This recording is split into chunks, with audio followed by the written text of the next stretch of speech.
কবে যাবো বাংলাদেশে, কবে যাবো বাংলাদেশ, এখনই বাংলাদেশ চলে যাই। যখন আমি কার্ডটা হাতে পাই তখন আমার শরীর কাঁপতেছিল। অনেক কিছুই রেখে আসছিলাম, এখন আর ওই জিনিসগুলো নাই।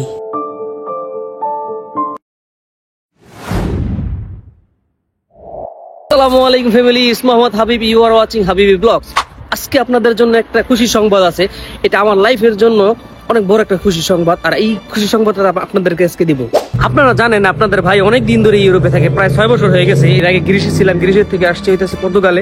অনেক কষ্টের পরে ভাই, অনেক কষ্টের পরে আমি এই কার্ডটা পাইছি। শুকরিয়া আল্লাহর কাছে, আল্লাহ তাআলা আমাকে এত বড় একটা জিনিস দিছে। আমি জীবনে কোনোদিন ভাবতে পারি নাই যে আমি ইউরোপের কোনো দেশে লিগেল হইতে পারছি। রোজার দিনে তো বেশি কথাও বলা যায় না, তাই আর কি আপনাদেরকে যতটুকু শর্টকাটের ভিতরে আমি আমার কার্ডের খুশি খবরটা আপনাদেরকে দিলাম। এ হচ্ছে আপনাদের ভাইয়ের কার্ড, এ হচ্ছে আপনার ভাইয়ের কার্ড, এ হচ্ছে মানে ভাই এই কার্ডটা পাওয়ার জন্য আমার লাইফে অনেকগুলা ভালো ভালো সময় আমার নষ্ট হয়েছে।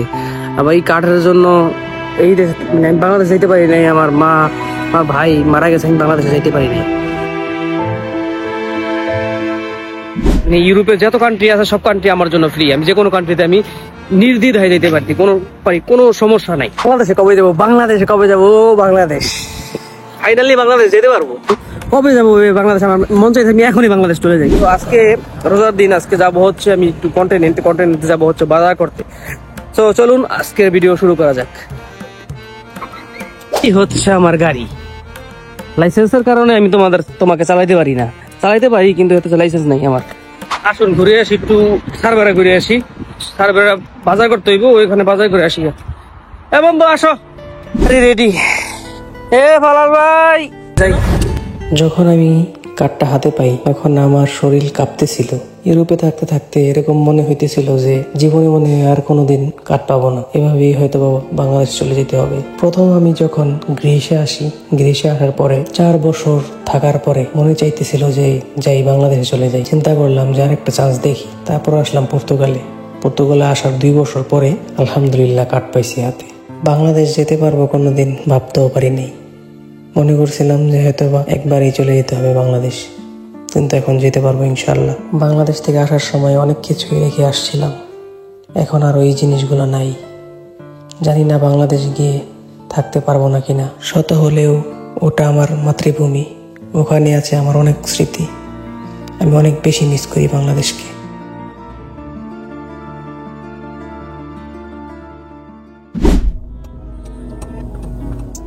চলে আসছি কন্টিনেন্টে, দেখলাম তো সাইডে এবার চলে আসলাম কন্টিনেন্ট। এখান থেকে বাজার করতে হবে। দেবো লাকিস গাড়ি নিয়ে। হ্যাঁ, আপনি দেশে যাওয়ার সময় গাড়ি লাগবে না?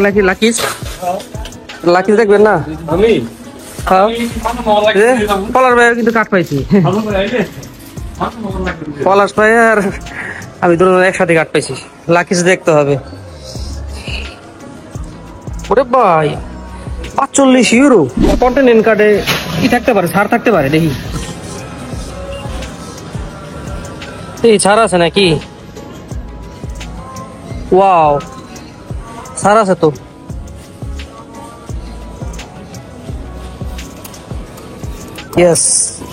ইয়েস, 2টা ছাড় আছে, 15% এলিমিন। এর সাথে দেখা ফ্রেন্ড है गुरुजी कैसा है? ठीक है। ए ब्रदर कैसा है? ठीक है। अस्सलाम वालेकुम, कैसे? ठीक है अच्छा जी, ठीक है, बहुत अच्छा है। क्या कैसा है? ठीक है, जबरदस्त है। मैं पाकिस्तानी फ्रेंड है। यूट्यूब चैनल सेंड करना है तुमको? ठीक है, सही है ना? ठीक है। আমার সাথে কাজ করে আমার ফ্রেন্ড। ওকে, আমরা বাজার করি।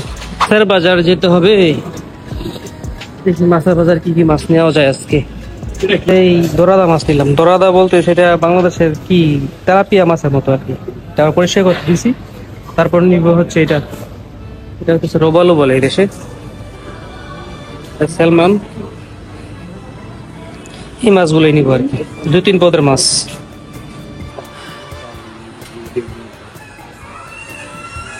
দুইটা হইব মনে না, একটা রইলে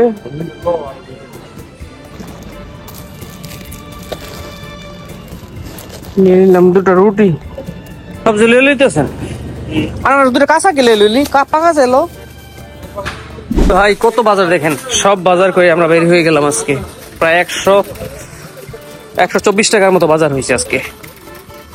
আর স্যার যে বললাম না, স্যার পাইছি হচ্ছে 18 ইউরো।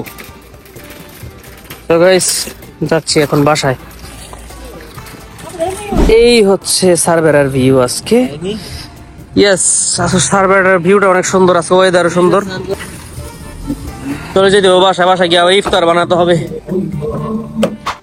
আর অনেক দূর যেতে হবে, জানি না কত দূর যেতে হবে। দোয়া করবেন আমার জন্য, আমিও দোয়া করি আপনাদের জন্য। ভালো থাকবেন, সুস্থ থাকবেন, আমার সাথে থাকবেন। আরেকটা কথা মনে রাখবেন, আল্লাহ তার বান্দাকে কখনোই নিরাশ করে না। আধারের পরে কিন্তু আলো ঠিকই আসবে। ধৈর্য ধরুন, আপনার স্বপ্ন পূরণ হবে। ধন্যবাদ, লাভ ইউ অল।